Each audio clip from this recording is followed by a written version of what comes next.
भाई और बहनों, गांधी जी कहते थे कि भारत की आत्मा गांवों में बसती है।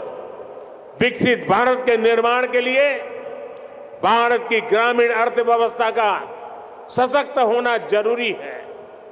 पहले केंद्र में जो सरकारें रही वो ग्रामीण अर्थव्यवस्था की जरूरतों को टुकड़ों में देखती थी।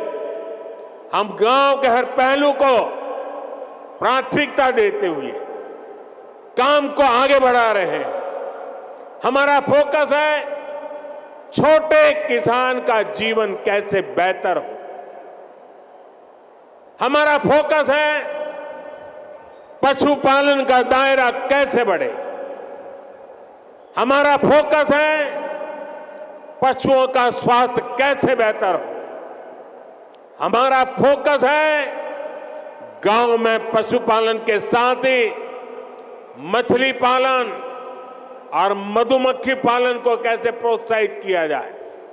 इसी सोच के साथ हमने पहली बार पशुपालकों और मछली पालकों को भी किसान क्रेडिट कार्ड की सुविधा दी है। हमने किसानों को ऐसे आधुनिक बीज दिए हैं जो जलवायु परिवर्तन का मुकाबला कर सके। भाजपा सरकार राष्ट्रीय गोकुल मिशन जैसे अभियानों के माध्यम से दुधारू पशुओं की नस्ल सुधारने का भी काम कर रही है। लंबे समय तक फुट एंड माउथ डिसीज, मुंह पका और खर पका हमारे पशुओं के लिए बहुत बड़े संकट का कारण रही। इसी बीमारी के कारण हर साल हजारों करोड़ रुपए का नुकसान आप सभी पशुपालकों को होता है।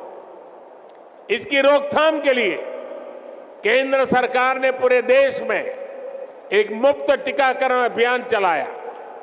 इस अभियान पर 15,000 करोड़ रुपए से ज्यादा खर्च किए जा रहे हैं। इसके तहत 60 करोड़ टीके लगाए जा चुके हैं।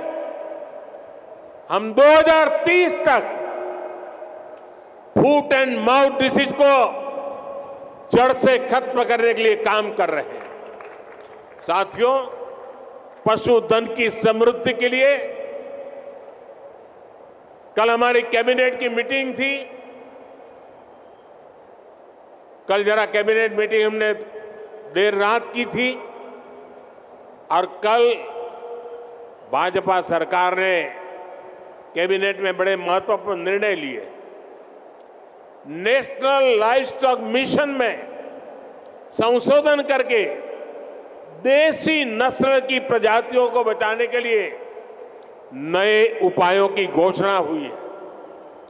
बंजर जमीन को चारगाह की तरह उपयोग में लाने के लिए भी आर्थिक मदद देने का निर्णय लिया गया है। सरकार ने पशुधन का बीमा कराने में किसान का कम से कम खर्च हो, इसके लिए प्रीमियम की राशि को भी कम करने का फैसला लिया है।